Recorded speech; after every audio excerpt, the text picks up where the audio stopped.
Hi friends, welcome to flames to fashion.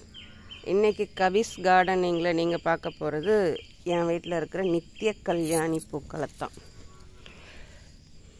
தெரியுதுங்களா? இந்த பூ பார்க்க ரொம்ப அழகாக இருக்குங்க. சக்கரை வடிவத்தில் இருக்கும், நடுவில் மட்டும் உள்ள டார்க் பிங்க் கலரில் இருக்கும். பார்க்கவே இந்த பூ ரொம்ப அழகாக இருக்கும். இது என்ன சொல்கிறது, ஒரு செடி தான் வாங்கிட்டு வந்து வச்சேன். ஆனால் அந்த விதை பரவி நிறைய செடி வந்து முளைக்க ஆரம்பிச்சிச்சுங்க பாருங்கள்.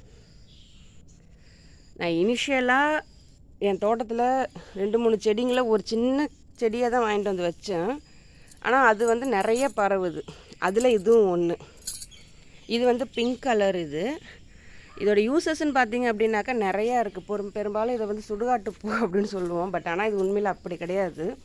இந்த பூ வந்து கேன்சர் ட்ரீட்மெண்ட் முதற்கொண்டு, லுக்மியா முதற்கொண்டு எல்லாத்துக்குமே வந்து யூஸ் பண்ணுவாங்க. ஆயுர்வேதத்தில் ரொம்பவும் யூஸ் பண்ணுறாங்க. நம்ம பக்கத்தில் பார்த்தீங்க அப்படின்னாக்கா இந்த பூ வந்து டைரெக்டாக எடுத்துக்க மாட்டாங்க. அதனோட எசன்ஸை எடுத்து யூஸ் பண்ணுவாங்க. பட் நான் யூஸ் பண்ணதில்லை. சாமிக்கு வைக்கிறதோட சரி. சில பேர் என்ன சொல்கிறாங்க, சாமிக்குமே இந்த பூ வைக்கக்கூடாது அப்படின்னு சொல்லுவாங்க.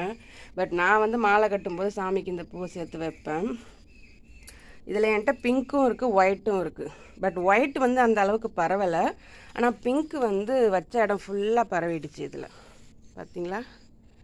இதுக்கு வந்து தனி பராமரிப்புன்னு எதுக்குமே இந்த செடிக்கு தேவையில்லைங்க. உங்களுக்கு நீங்கள் வச்சு ஒரு செடி வளர்ந்துருச்சுனாக்கா அதனுடைய விதையே உங்களுக்கு அடுத்தடுத்து பக்கத்தில் பரவ ஆரம்பிச்சிடும். துளசி செடி பரவுது இல்லைங்களா, அது போல் இதுவும் பரவ ஆரம்பிச்சிடும்.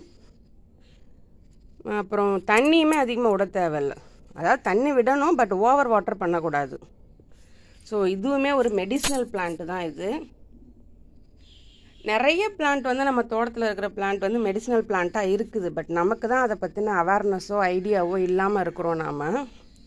நான் என் தோட்டத்தில் மெடிசினல் பிளான்ட்டாக இருக்கிறத வந்து மேக்ஸிமம் வந்து நான் யூஸ் பண்ணுவேன். நான் தைரியமாக நான் யூஸ் பண்ணுவேன். ஸோ பட் ஆனால் இது நான் நித்திய கல்யாணி வந்து நான் இது வரைக்கும் நான் யூஸ் பண்ணதில்லை. ஓகேங்களா? ஸோ இருங்க, அடுத்து ஒயிட் இருக்குது. ஆனால் ஒயிட்டு பூக்களை அதையும் பார்த்துருவோம். இதுதான் பாருங்கள், நான் சொன்ன ஒயிட். ஆக்சுவலி இதை வந்து நான் எங்கே வச்சுருந்தேன் அப்படின்னாக்கா, ஃபஸ்ட்டு இந்த இடத்துல தோட்டம் போட்டுருந்தோம். இந்த சைடில் வீட்டுக்கு இந்தாண்ட பக்கத்தில் அங்கே வந்து இந்த செடியை வச்சுருந்தேன் நான். பட் அங்கேருந்து செடியெல்லாம் வீணாகிடுச்சு, பிடுங்கி போட்டும் போயிடுச்சு. அதுலேருந்து வந்து முளைச்சது தான் இந்த ஒயிட்.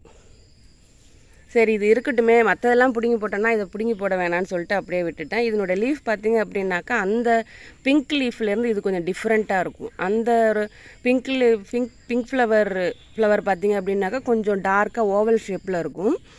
இதுவுமே இருக்கும், பட் ஆனால் இதனுடைய ஷேப்பும் வேறு மாதிரி இருக்கும்.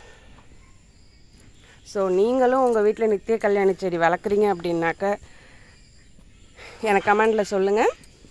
அண்ட் தேங்க்ஸ் ஃபார் வாட்சிங்.